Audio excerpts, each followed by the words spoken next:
Today is April 28th, 2021. My name is Angelica Santomauro, and I'm the director of the American Labor Museum Botto House National Landmark.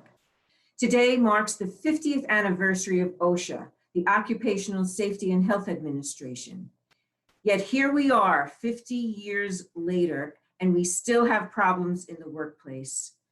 Still very, very unsafe conditions, very unhealthy conditions, and a lack of protective gear. Irwin Nack, a professor at William Patterson University, as well as a trustee of the American Labor Museum and president emeritus of his AFT local, unfortunately passed away this year.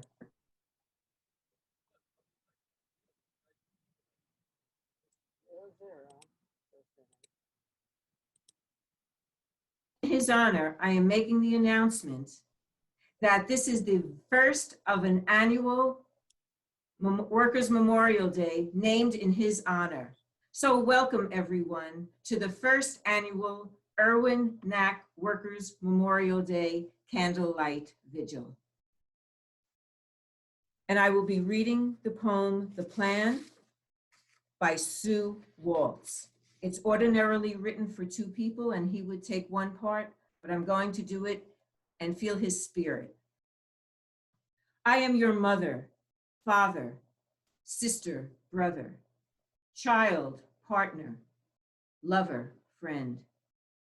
Today, I planned to take a walk, see a friend, tell a joke, give a smile, pay a bill, play a game, take a ride, kiss a cheek, hug a child. I didn't plan to die today, but I did.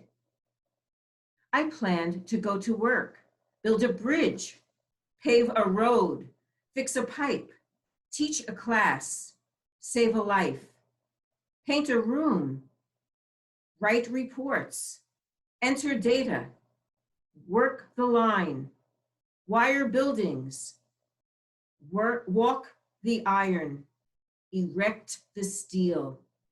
I didn't plan to die today, but I did. Please think of me just once today when you fulfill your plans. I am your mother, father, sister, brother, child, partner, lover, friend. I didn't plan to die today, but I did. And that is a reminder of how fragile life is and how we have to cherish it and protect ourselves and stand up for our rights in the workplace. And that is the theme of this year's Workers' Memorial Day. At this point, we're going to light a candle and we're going to name those who were lost on the job as a result of an injury or an illness. So Evelyn is going to read the names of those people who were lost on the job due to an injury.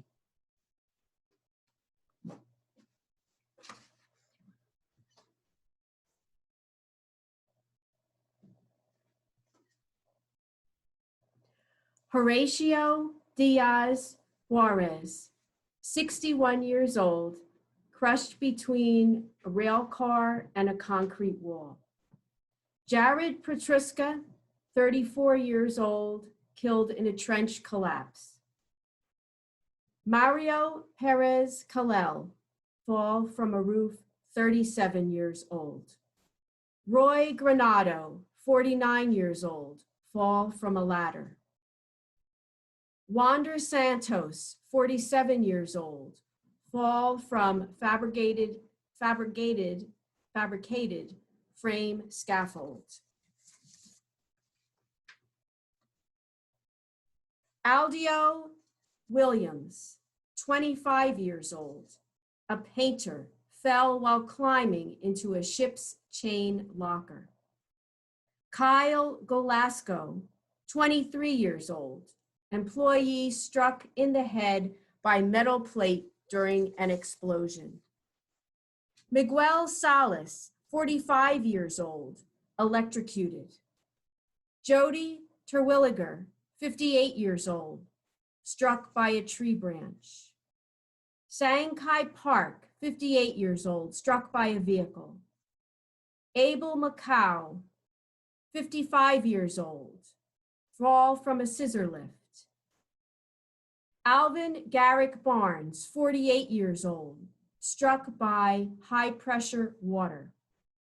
Ralph Music, 62 years old, from a fall. Orlando Rivas, 44 years old, struck by and crushed by a steel rail. Ricardo Zapeltier, 64 years old, motor vehicle accident. Harris Chin, 67 years old, fatal fall down staircase by inspector. Frank Bartholomew, 34 years old, fall from heights. Jay Bai, 44 years old, fall from a ladder. Diego Vergar, 33 years old, fall from elevation. Ronaldo Garcia Castillo, 36 years old, killed from a fall from a roof. Roberto Owenberg, 68 years old, struck by a vehicle. Raimundo Casillas, 58 years old, struck by a moving car. John Faustin Hauser, 68 years old, struck by a vehicle.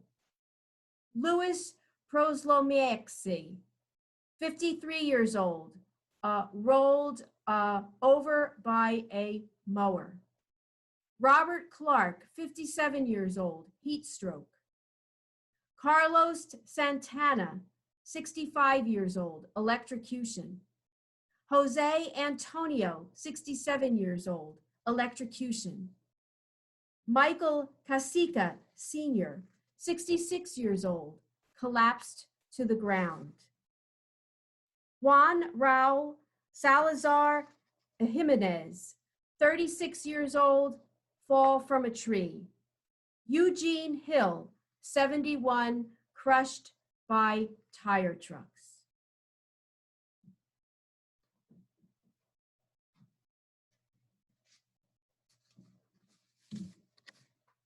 As you can see behind me, in remembrance, paying tribute to loved ones lost, the names, the numbers are far too many to read this evening. I'm so sorry to say that the list that Evelyn just read was even incomplete. It's only those names that were reported to the Department of Labor, but we're all sure that there were many more.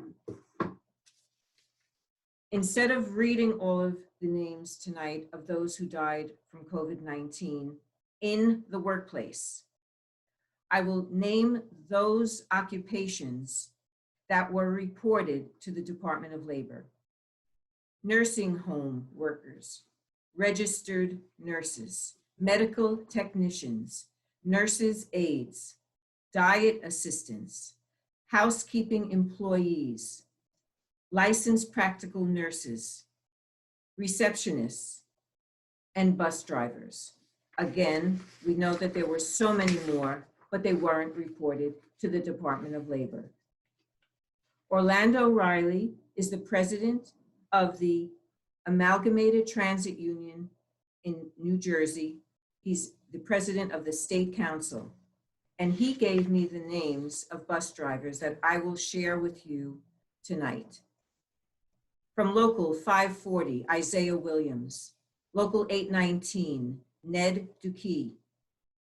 Turan Billups, Alfonso Villaramarin, Lucien Sedo, Philip Dover, Tolbert Fer. From Local 820, Wallace Bishop, Pedro Palon, Luis Marulanda. Local 821, Eduardo Pared. 822, Shonda Stokes. Local 823, Sabrina Pittman. Local 824, Cynthia Johnson, Carlos Martinez, Anthony Runfola. Local 825, James Moshen, Oscar Morales, Kendall Nelson. And Local 880, Michael Painter. Let us take a moment of silence to remember those lost. And if you would like to add any names of your own, please do so.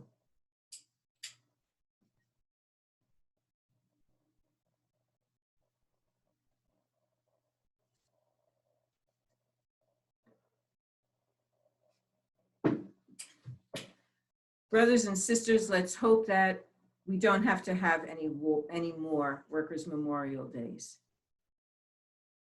That is the end of our candlelight vigil. And now Evelyn is going to introduce a speaker who's going to talk to you about a book that he read, and I hope that you'll stay with us. We do plan on ending this program at 8 o'clock for those of you who are on. And thank you to those who joined us.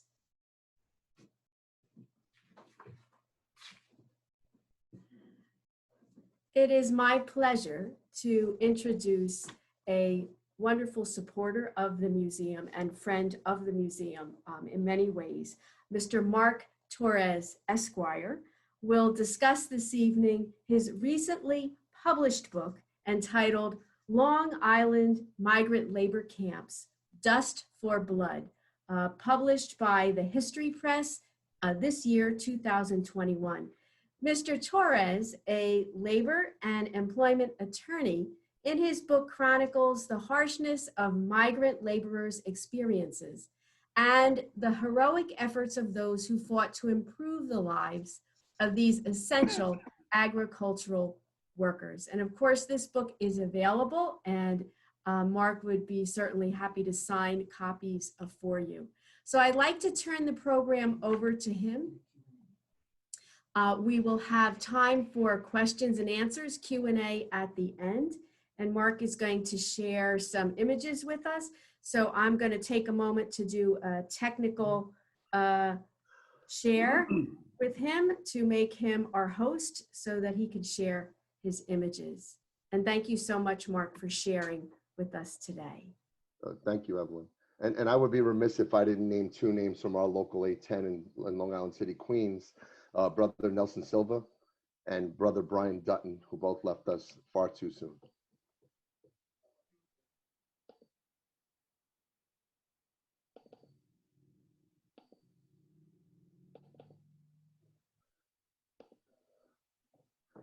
Good evening, everyone, and thank you for being here. I'm here to discuss my new book, Long Island Migrant Labor Camps, Dust for Blood, which was released on March 22nd of this year. This is the first of its kind to be told of a particular large region of Suffolk County, New York. In many aspects, much of this history was suppressed and lost forever through extensive research, which included reviews of over 300 newspaper articles and many documents, as well as interviews and reliance upon the helpful staff at libraries and historical societies. I'm pleased to present this book. The importance of the book was not lost upon me because of the history that was, again, long lost. And the greater I delved into this history, the greater my obligation grew to tell the story. It's important for just briefly to discuss the agricultural background on Long Island. 19th century Eastern European settlers brought with them the skills of growing potatoes.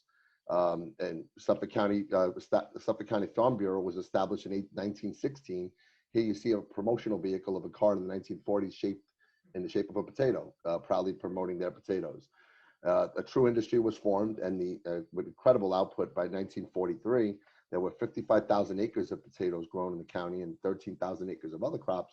And by 1949, there were between 14 million and 18 million bushels of potatoes grown on the county, a large amount for not necessarily a large geographical area. What's important to understand also is the demand for labor for these massive amounts of crops. World War II created a nationwide shortage. President Roosevelt signed the Emergency Farmland Program, and that created three distinct migrant streams. The West Coast, Imperial Valley, California, 80% of the majority of the nation's vegetables. The Midwest, from Texas to Canada, produced the majority of the nation's wheat. And the East Coast, from Florida to Maine, produced a variety of crops. In this book, it focused exclusively upon the East Coast migrant stream. In Suffolk County itself, there was a tremendous shortage, 2,700 2,700 farm laborers. Several attempts were used to fill the void. German POWs from Camp Upton, Chinese American immigrants from New York City, Boy Scouts, high school students, and Polish immigrants from the Displaced Persons Act of 1948 were all used, but that really was just nothing more than a Band-Aid. The constant labor shortage was perpetual.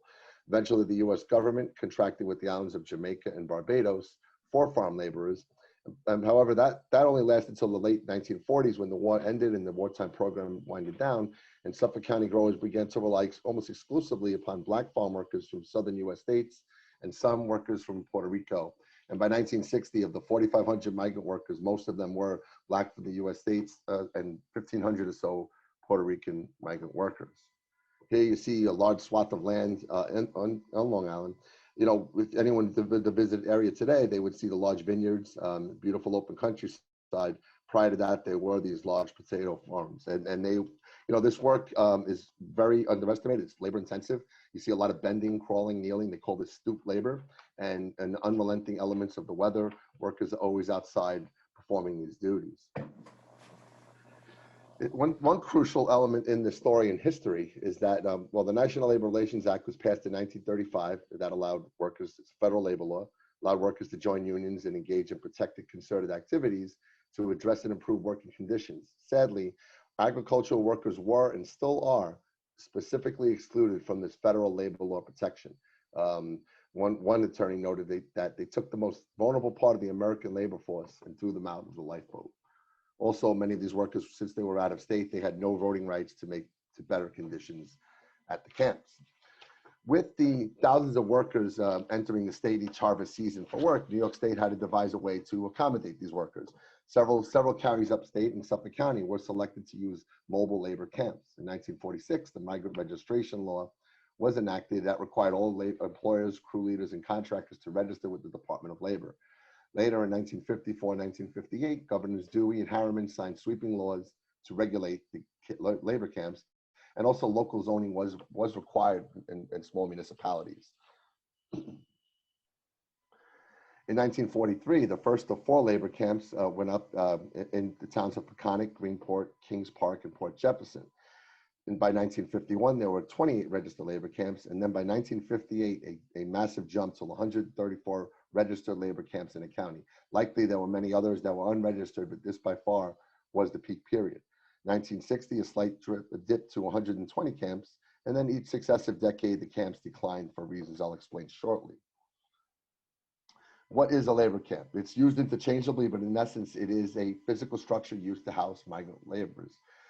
Typical labor camps, they had army barracks and small cabin units, but they all varied in size and sophistication.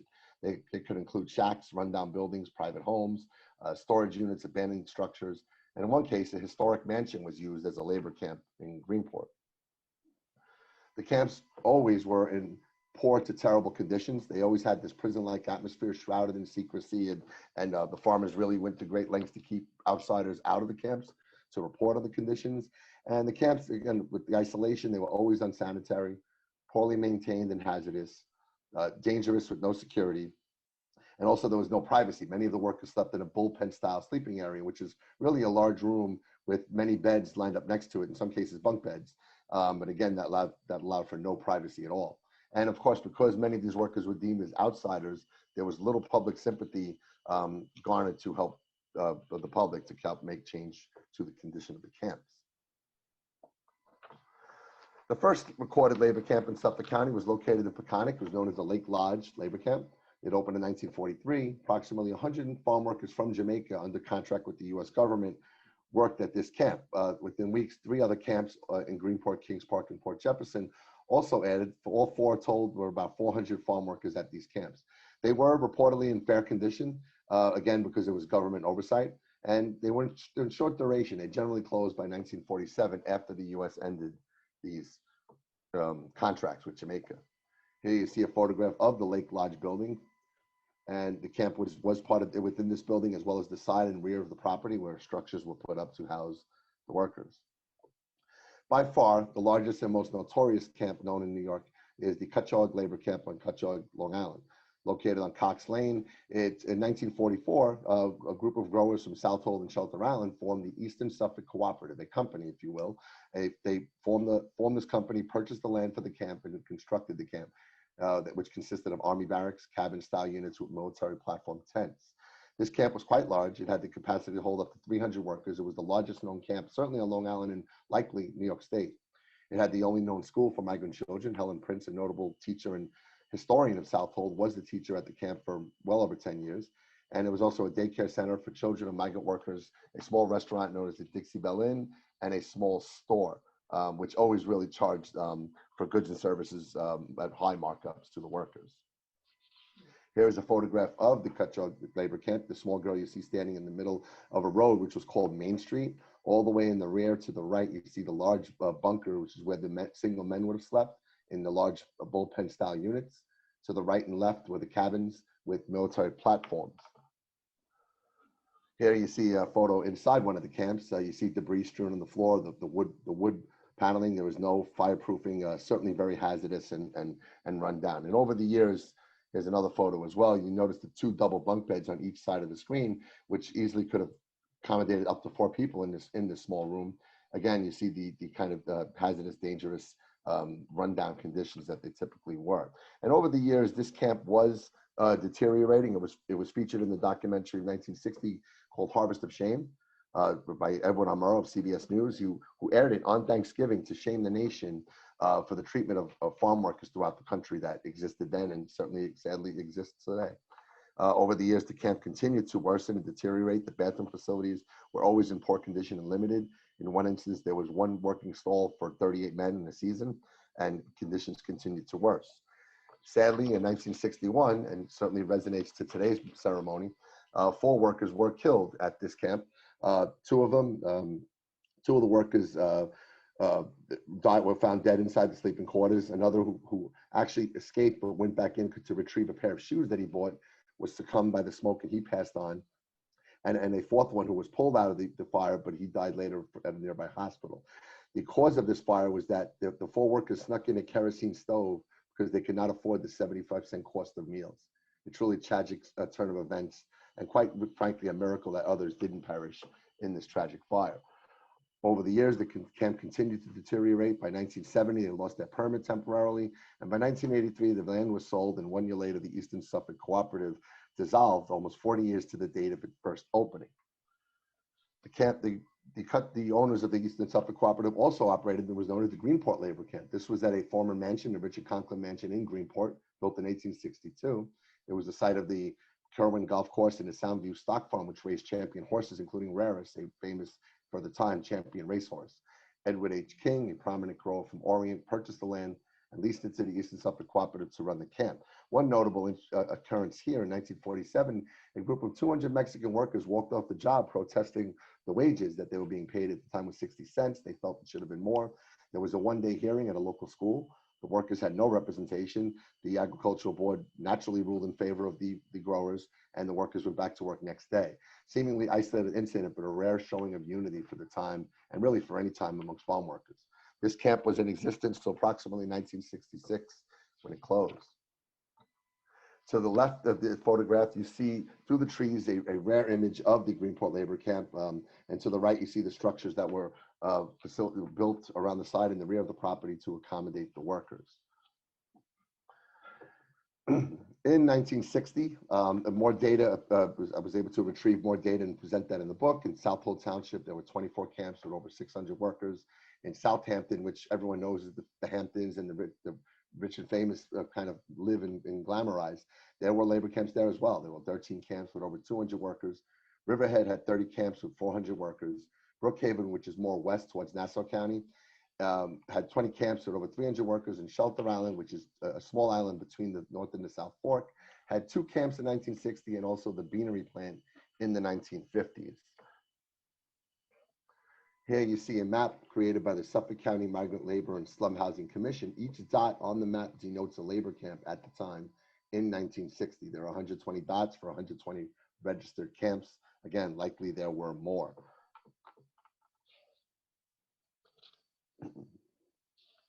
Here you see a photo of a camp in Riverhead. You notice the the small outhouse in the middle. Most of these camps didn't have running water, proper facilities.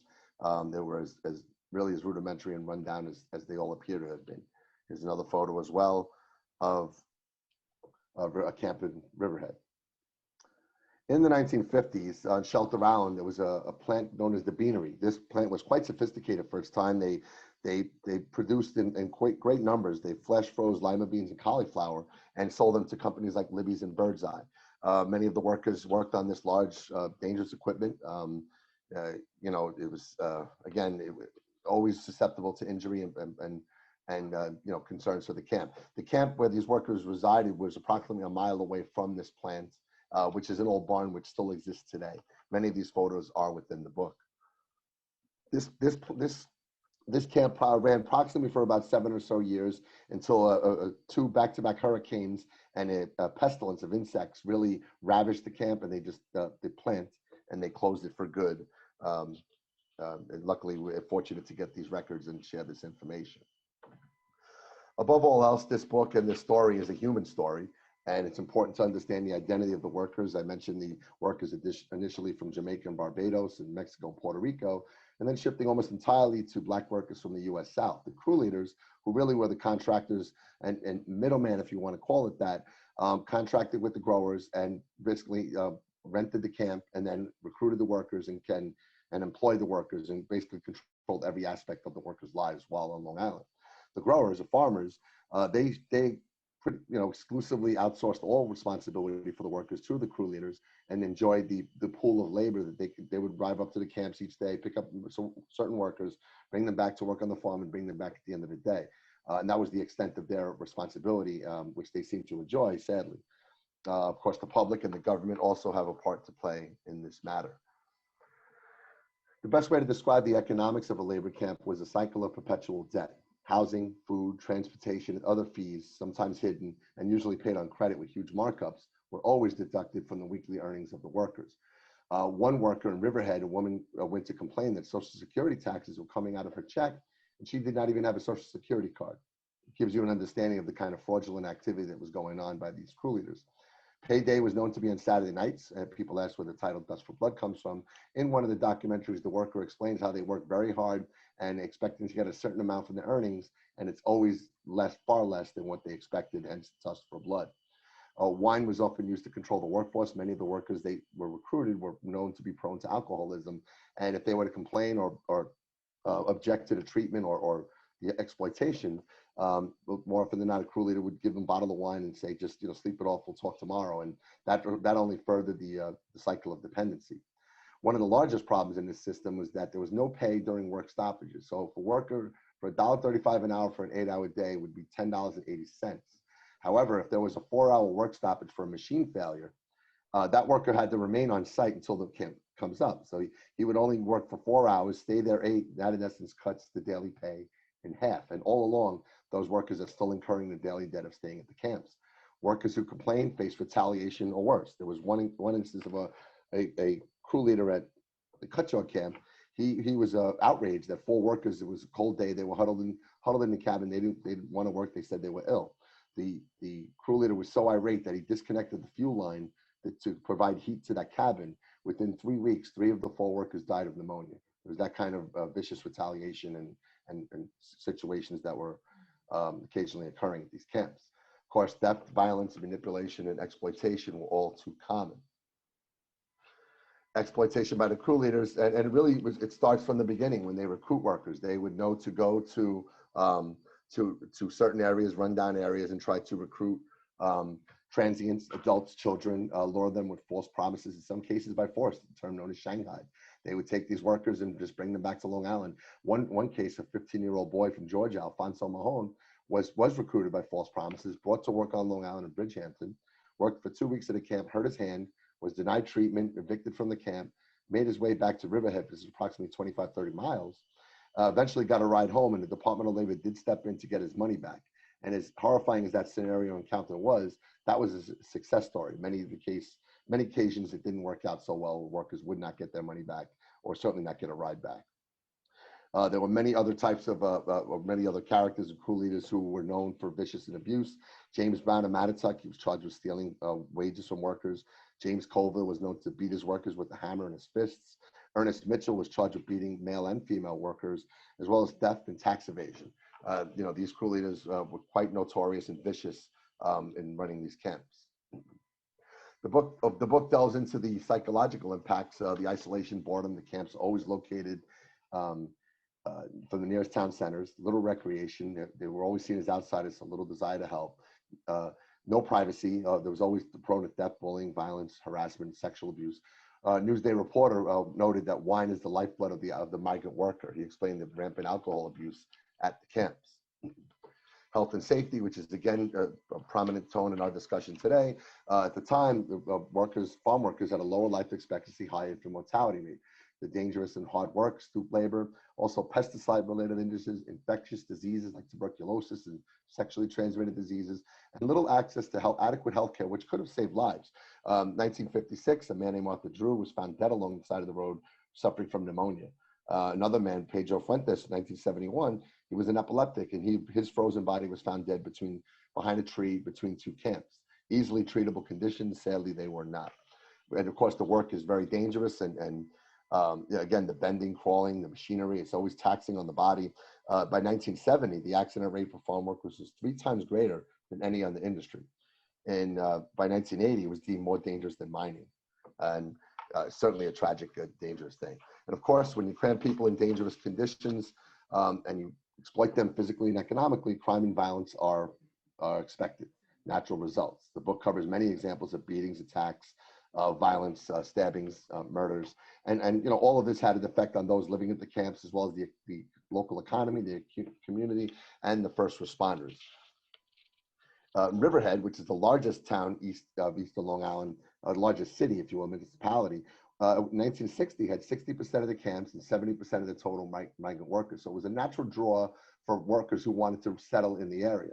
At the same time, the demise of the duck industry on Long Island was ongoing, and Hollis Warner, who owned 500 acres of a large duck farm, converted his property to rentable space. Again, no running water, terrible conditions.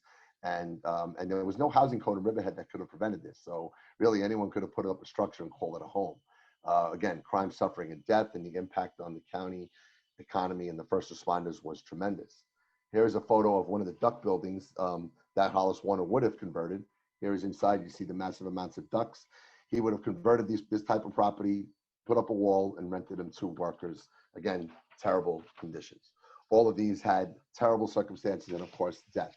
I think of many deaths, and the book does go to great lengths to name the people identified. And one I'll say now is a woman named Dilcia Trent, 22-year-old mother of 3 young children, all under the age of 3. They were on the bed, and it was a cold day, and she's living in a rundown shack in Riverhead.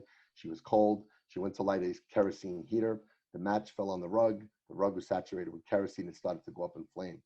In a panic, she tried to roll up the rug to remove it. She knocked down the kerosene heater. She went to pick that up. She got kerosene on her clothing, and she, in essence, became a human torch. In agony, she fled the dwelling to try to douse the flames. And within seconds, the place was engulfed in flames. The babies perished, and she died 1 week later from that tragic event. I mentioned the 1961 fire, as well as the 1968 campfire in Bridgehampton. And the book does go into detail about the many lost souls that died in these terrible conditions of the labor camp era. And lastly, the book does go into several advocacy. I think of Reverend Arthur Bryant, a reverend from Greenport, who testified before Congress. He appeared on TV and radio shows, and for all his efforts, he received death threats. There were many others who I deemed to be better angels, who all fought for better conditions at the camp. And lastly, I would love to tell you that this story ended by some humanitarian push, some kind of great human effort, but it wasn't. It was a shifting in farming ideologies, increased uses of machinery, less manpower, less labor camps. Also, potatoes, dramatic decline in potato production. By 1954, 45,000 acres. 1997, there were less than 6,000 acres. At the same time, there was a sharp increase in land values, and that gave way to prospectors who bought much of the land and eventually sold that to modern-day vineyard owners. For the historical legacy, I leave that to the reader, but I certainly opine that it's a shameful legacy, and it's another sad example where industry was valued far greater than human life And I think of farm workers now, both then and now, as our forgotten brothers and sisters in labor. And I certainly hope I've captured and honored them appropriately in this book. Again, the book is available on Amazon, History Press. Any questions, I'll be gladly here to share, to answer. That was really, really such a thorough and easily understandable report, and we really thank you so much, Mark. And I do go to the North Fork. I go up to Greenport, to Ketchup. I've gone to many of those vineyards and to Shelter Island. And to think of that and no history that is available, unless there is a museum that I haven't seen. I mean, this is a story that needs to be told. And hopefully, maybe we can even put an exhibit together here at the museum to tell that story. The farmers that are part of our history, but today's conditions with farmers, which is still, as you say, they are the forgotten people, and we can't continue. The laws are different for farmers. Is that correct? Well, federal labor laws still do not apply, but many states enacted. In 1970, California passed the State Labor Act, and that was fueled by a large humanitarian drive, marches, rallies. Here, there was no value. In 2019, New York State finally passed a law similar to that, a little bit watered down, but similar, and workers can join labor unions. But even now, the law is being challenged, and there's not enough help. It's fledgling at best. And I have offered my services pro bono to help these workers in agencies that help enforce the terms to make sure they get their pay and their income and really the safety. I mean, the COVID is decimating these workers. There's a lot of hope, national and local levels, that the new administration will pass some relief, some kind of legislation, or Congress will, that can get some relief to these workers. Again, these people put food on our tables. And I think of 1960, Edward R. Murrow shamed the nation, and nothing has been done. And here we are, 2021, and still little is done. And it really is a shameful legacy. Yeah. I see that we have guests who are still with us, and they are muted. So if you would like to unmute yourself and ask Mark questions, please do so. Evelyn, did you want to say something? I just think here we had a rally quite a few years ago for the strawberry workers. Yeah. The United Farm Workers came and we held a rally here, and it was for like 5 cents more for a basket of strawberries. That's all they were asking for. Yeah. Their struggle, it just goes on. Yeah. It's heartbreaking, and that's why this story, I'm so happy that you're telling it, and so many more need to be told. Yes. You know, I'll tell you, Angelica, and you know the area, it's steeped in history. They could tell you where the settlers landed, where the first oak tree was planted 300 years ago, but nothing was written about this. And when I learned that, first it shocked me, and then it fueled me to go out there and tell the story. And people ask why. I can't answer for them. My hunch and belief is that the powers that be didn't want the story told. It's not a good history to share. And if anyone did, perhaps they would be in a perilous position, whether it's their job or politics or whatever it may be. Luckily, I was free of those constraints and was not going to be denied. And like you, I too am a frequent visitor of the area. I love the area, but I also know the history. And certainly, this was not enough. This was an opportunity I was not going to fail. I felt the tug of history pulling me to make sure I get it right and I share the story. Bravo, and thank you for doing that. I really, really applaud you for that. I just have one quick question, because I didn't see all of the workers at one time, but it did look like it was a multicultural group of men. I didn't see many women, but I may be wrong. You did say one of the owners beat the women as well.